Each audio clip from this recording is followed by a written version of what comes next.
Hi, I'm Viram. Hey, what's going on, guys? Viram back here with another video. Obviously, 3 weeks too late. So hopefully you're still here watching. Well, you are watching if you're listening. So I wanted to shout out the people in the last video that commented and liked and subscribed. It's the most views I've ever got on one of my big videos, and I wanted to share some love to you guys and just wanted to tell you guys how much I appreciated it, and I'm hoping that you're back here listening to the love I'm giving you. But I had a lot of stuff going on the last couple weeks, a lot of burnout and mental fatigue from doing a lot of working out, dieting, balancing some personal stuff, but I'm back. Here I am. I kind of wanted to talk about adaptations today. We really live in the era of adaptations from movies and shows. Every week it feels like there's a new show or movie based on some game or book, and honestly, most of them are trash. Absolute trash.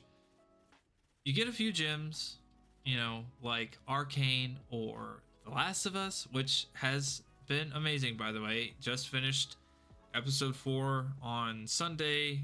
I'm hoping that it keeps continuing strong, but for every one of those, you get disasters like Halo or how The Witcher is going, which, the first season of that, fantastic. Second season, I don't remember too much, but I thought it was okay. And what they did to Henry Cavill is not okay. Hey, let's stop focusing on the book stuff. So then he leaves, and they're bringing in Liam Hemsworth to play, and I don't think it's going to end too well for Netflix or that show. And beyond that, there's the Borderlands movie, which, let's be real, none of us expected it to be good, but what can you do? And even old messes like the Assassin's Creed movie and the Minecraft movie. I haven't seen it, but if the reviews are anything to go by, it's for kids, which is fine. There's nothing wrong with movies being, directed at kids, and Minecraft would be a great movie to direct at kids, but it's not even good. It's not even good for kids. It's not the Iron Giant level of good. It's put it on. It's raining outside, and hope the kids don't start crying. Let's just have it on in the background. Let's give them something to watch. Kind of bad. And look, I say all this because I love it when adaptations are done right. When they can love the source material and get it right. The Last of Us has been absolutely amazing. The way they have expanded the story while still respecting the original material, perfect. Fallout was awesome. I was genuinely shocked how good it was. They had great characters, stayed true to the world, and still told a new story. And Arcane, bro, Arcane proves that you don't even need a deep story to start with. Think about it. League of Legends lore is, or was, like a YouTube video and a Wikipedia page or a wiki page, and Piltover was the most boring of all of it. But then they turned it into one of the best animated shows of all time. Incredible writing, incredible characters, incredible world building. And it just proves that it can be done. And that's why Halo hurts so much. I've played every Halo game, start to finish. And I've read multiple books from The Fall of Reach, Ghost of Onyx, First Strike, etc. The Halo universe was a huge part of my childhood, and it stayed with me into adulthood. Of course, we're not going to talk about Halo 5 Guardians because, let's be honest, what the fuck was 343 thinking when it came to making a Halo game? What a clown show. Seriously, Halo as a universe, the story of humanity against impossible odds, the Spartans, the Covenant, the Forerunners. It's one of the coolest, most emotional sci-fi settings out there, and they ruined it. They had the budget, they had the lore, and they had the fan base. The first 15 minutes of the show, of the first season, you're thinking, oh my gosh, this is incredible. It felt brutal, it felt serious, and it felt like Halo. You see the Covenant coming down and just start killing all these civilians, but then the Spartans come down and then they start fighting. Like, how cool is that? It shows the brutality of the Covenant, and it shows the only thing that we have to combat the Covenant are the Spartans. Like, they showed that perfectly, but then they're like, well, take all that out, let's just put it in the trash because we don't actually care. One of the first things is, oh, I'm a super soldier who has been taught everything about warfare. I'm genetically augmented and all that. But if somebody just points a gun at me, I'm gonna take my helmet off so they can shoot me in the head. What? Who does that? Nobody would do that. But he proceeds to just take his helmet off as much as he can.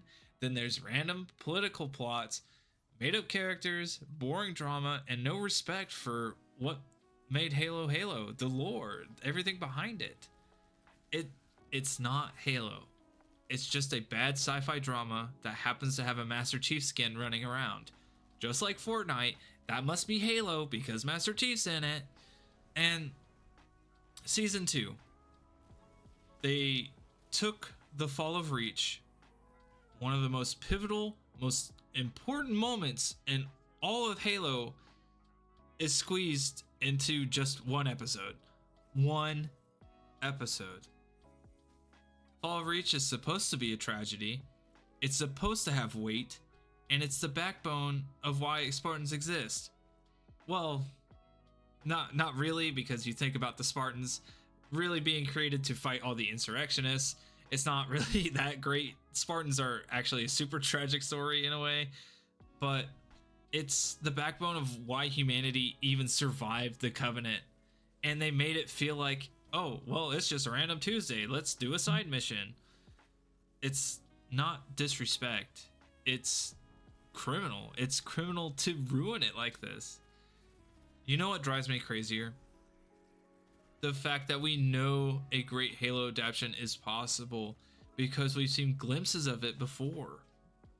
Not in the actual show, unfortunately, but in the trailers, the ads, and the short films that came out years before Paramount Plus disaster ever aired. Take the short ODST, the live trailer, one of the most powerful, emotional Halo pieces ever made. And it's a damn commercial. A commercial! In under 2 minutes, it tells a story of a soldier's entire life, from a scared kid to a hardened veteran, all without saying a word. You felt it. You got it. That's the kind of emotional weight that the Halo universe is capable of. Then there's Halo Landfall, a short film directed by Neil Blomkamp. It basically had no budget, yet the world felt alive. The weapons looked and sounded right, the tone was gritty, grounded, and immersive. It felt like Halo. And don't even get me started on the Fall of Reach trailer, the one where the Spartans jumping over the battlefield carrying a bomb and all this other stuff. It had better characterization in 2 minutes than the Paramount show had in 2 seasons. You felt the stakes. You understood why Reach mattered. There was respect for the lore. Even Forward Unto Dawn, that movie that they made, it's on YouTube now. It had budget constraints and some stiff acting, but it still managed to get the tone mostly right. It showed what a young soldier's journey looked like before meeting Master Chief, and then Master Chief finally shows up. It's earned. It's a moment. Not just some guy walking around with his helmet off 90% of the time, like a bored mall cop. So what did all of these have? What did these have that Paramount Plus did not have? What the Halo show lacks completely. It's passion. They didn't have $10 million per episode. They didn't have access to a streaming giant's war chest. But they cared. They understood what Halo meant to people. And honestly, I bet there are some fan-made Halo projects out there floating around right now that blow the official show right out of the water. Because when you love the universe, when you know the source material, you make things feel authentic. It's not just about armor and aliens.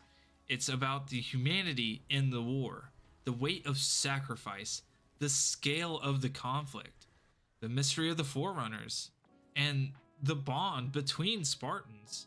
And that's what makes Halo so special. So no, it's not too hard to adapt. It's not too complex. They just didn't even care to try. And it's not just me. Some of the biggest Halo fans out there, like the Act Man or the guys in the Angry Joe show, they absolutely hated this show too. When the biggest Halo content creators and reviewers are all sitting there like, what the hell did I just watch? Maybe it's not the fans who are the problem. Maybe it's Paramount. And it keeps happening too. These studios buy a beloved franchise, slap the name on something completely random, and then they act shocked when the fan base doesn't just eat the slop that they threw together. You can't fake passion. You either love the thing you're adapting or you don't. And the Halo show is one giant glowing billboard that says, "We don't love this." And honestly, if you think Halo is bad just like me, there's something much worse out there. At least they didn't turn Master Chief into some 30-year-old high schooler with a fake tan like they did in the Percy Jackson movies.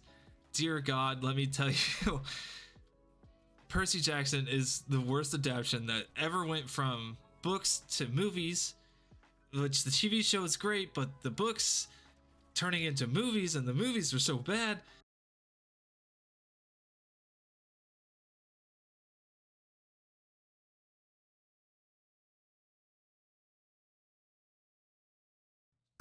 Oh, well, that went on way longer than it probably should have.